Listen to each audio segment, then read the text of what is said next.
Hello, this is Matthew Armstrong. And I'm Victoria Whitehead, and welcome to day 27 of our 100-day juice feast. So today what I thought I'd like to share with you is the number one benefit that I feel I've received so far whilst doing the juice feast. And the number one benefit is mental clarity and focus. And for me, normally before doing the juice feast, it's something I've really always struggled with, is concentrating and actually being able to keep my concentration long enough to get any work done, or to, you know, maybe even read a book or anything like that. But since I've been doing the juices, I've found I've become very productive. I'm very clear all day. I know exactly what I need to do. I know what sequences I need to do it in. I'm just a lot more focused, and I really felt like it wasn't necessarily what I thought that I would achieve from getting the juices. But for me, that's definitely the number one thing that I feel has happened as a result of doing the juicing. What about yourself, darling? Yeah, well, I'm feeling good. Last couple of days I've been doing hill sprints. So at the end of our walk, I do the last hill. So it's a steep hill, it's a long steep hill, and I sprint up it, and no problem at all. Got up it like a gazelle, you know, and started doing some pull-ups and things, going well. So, you know, you can pretty much live on this, you know, and still have more energy, have more strength. It's not something that you're depriving yourself. It's really not. And you know, something I wanted to mention, it's in the news at the minute, is there's a 15-year-old girl who was grossly overweight, and she just got 3/4 of her stomach cut out and sewn back up again. Serious operation, getting 3/4 of your stomach cut out.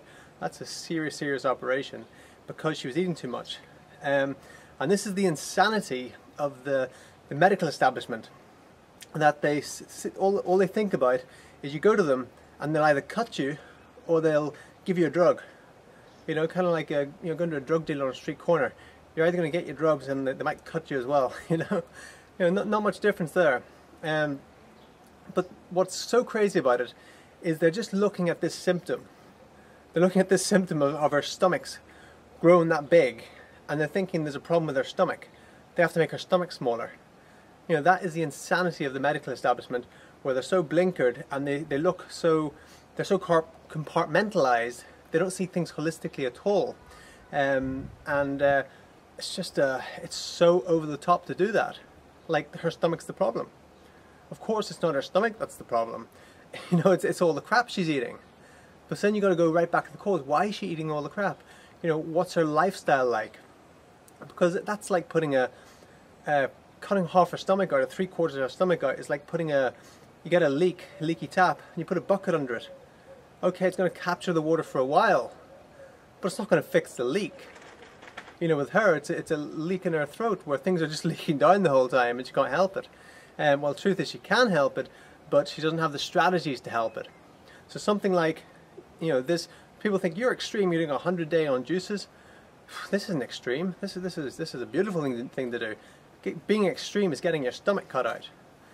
You know, so if you go to the medical doctors, you know, there are exceptions obviously, but basically what's going to happen is you're either going to be given a prescription for some pills that are going to have all these nasty side effects, or you're going to, you know, get referred to be cut open and something done to you that way, or injected with something. And each one of them is, you know, it's invasive, it's the allopathic look, and you know, it's for most things it doesn't really work, and there's better alternatives. So it depends who you go to is what's going to happen to you. There's a friend of mine was getting sore back, lower back was sore, went to the doctor. Doctor gave him painkillers, just painkillers, anti-inflammatories. Those are prescription painkillers, anti-inflammatories. Happy, away went. Was taking them, but still after he finished the course, the pain was still there. So he went to a chiropractor. Went in, chiropractor, yep, clicked him. Came away from the chiropractor, still had the back pain. So I was chatting to him one day, and he was telling me this story. And I said, well, you know, where is it? I said, it looks like your kidneys. I said, maybe your kidneys are stressed. What are you eating? What are you drinking? And I was trying to find out what he was putting into his body. And one thing it turned out, once I got to the core of it, he didn't have a healthy lifestyle or a healthy diet. But what was actually causing the problem at the time, the main thing, was the dentist gave him this this teeth whitening stuff, or prescribed him it, and he was taking this stuff to whiten his teeth, and which was basically like taking bleach into your mouth. And so that was going in, and that was poisoning, that his kidneys couldn't handle it, so he's having pain in his kidneys, which was coming out as back pain. You know, but that the symptom was just back pain. So you can't treat the symptom by going in, oh yeah, there's a symptom, the doctor will give you a pill, you go to the doctor, he gives you a pill, you go to the chiropractor, he cracks you. You know, that's why people go to them. If you go to the chiropractor and you don't get a crack, you walk out dissatisfied. And, you know, chiropractors are good, I go to chiropractors myself. But, you know, they're just focusing on one real thing. And I might get some backlash to that, because I know some chiropractors are very, very holistic at the same time. But then you go to a medical doctor, if you walk out without that prescription, you feel dissatisfied.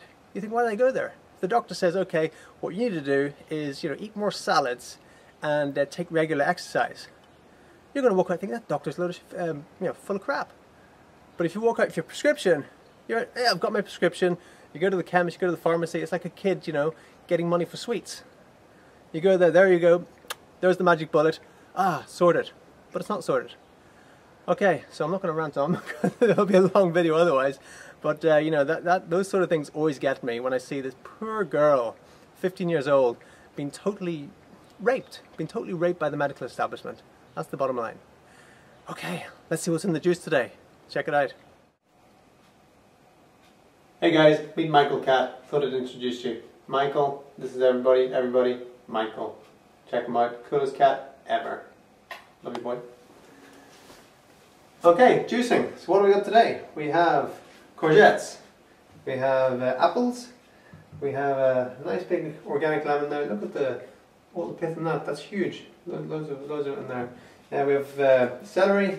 We also have carrots, and we have a ton of spinach here for another alkalizing, superb, nutritious, amazing juice drink. Can't wait to do it. Let's go. Okay, this is the fifth and final of the 5 Tibetans. So that's why they're called the 5 Tibetans. So we'll start off, and you can just go on your hands and knees, place your palms firmly on the mat, stretch your legs out like you're in the presser position, and then just let your hips sink down. And from here, the knees aren't touching the ground, but again, if you're, depending on your level of fitness and physical ability, you can put your knees down. That is okay. You can use your knees at the start if you need to. If not, you can just take your knees off and let your hips hang and look up. So from here, we start here, we're looking up, and we breathe in, push all the way up onto the tiptoes, bring the chin to the chest, and so it's a bit like downward dog, but your heels aren't down, you're up on your tiptoes, and your chin goes to your chest. And then as you breathe out, you let yourself come back down. So go all the way up, breathe in, and out.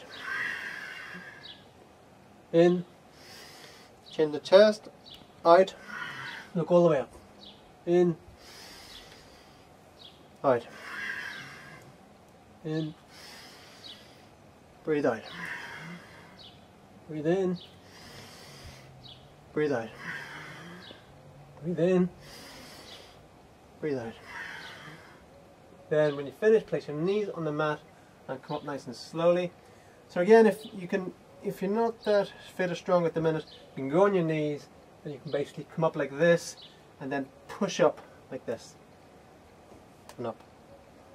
Okay? And come down. So that is the 5th Tibetan. It's a great one. Not internally, but not just internally, physically. You get good strong shoulders off that one, and it strengthens the whole torso as well, and the abdominals as you're doing it. And you feel very highly energized, and your senses get heightened just from doing that. So actually, there is 5 Tibetans, but there is a secret 6th Tibetan. A secret 6th Tibetan. And the secret 6th Tibetan is not for everybody. It's definitely not for everybody. But I will show it tomorrow on the next video at the end of our week 4. The secret 6th Tibetan movement. So remember, with all the Tibetans, start off with either just doing 3 of them or 7 of them, and then just build up to 21. And remember to, if if this is the first video you've seen, make sure you go back to the previous 4 videos to get the other Tibetans and do them in sequence. It should only take you 5-10 minutes every single day, and really enhances your life and your well-being. Okay, anything to add? Okay, wonderful. Okay, so again, thanks for commenting, thanks for sharing the videos, thanks for subscribing, and make sure you tune in tomorrow for the next video. Okay, my name is Matthew Armstrong. And I'm Victoria Whitehead. See you tomorrow. Take care. Does that guy know nothing about food hygiene? Not going to his restaurant, not drinking his juices, but they don't realise that putty cats are much cleaner than humans. Yes, they are.